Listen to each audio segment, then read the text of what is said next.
Təbriz. Hani? Oy, Təbriz. Orada nöş oturmuşsan. Gel buraya görüm abi.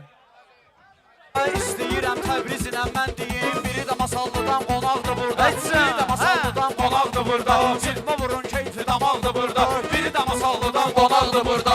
Mirzəlal elə deyir ki meyxana lap elə bilməşədi baba saldı burada. Lap elə bilməşədi baba saldı burada. Biri də Masallıdan qonaqdır burada.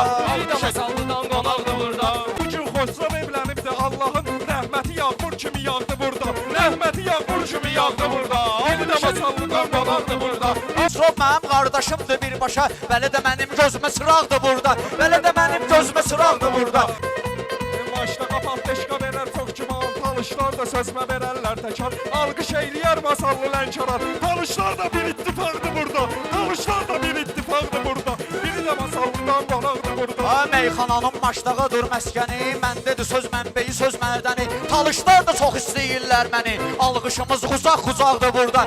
Alqışımız uzaq-uzaqdır burada. Biri də Masallıdan qonaqdır burada. Onda gərək şəhidləri də yad edək. Əsas mövzumuz Qarabağdır burada. Əsas mövzumuz Qarabağdır burada. Biri də Masallıdan qonaqdır burada. 117 şəhid verib maçdağa. Məhlə-məhlə adına bulaqdır burada. Məhlə-məhlə adına bulaqdır burada. Biri də Masallıdan qonaqdır burada.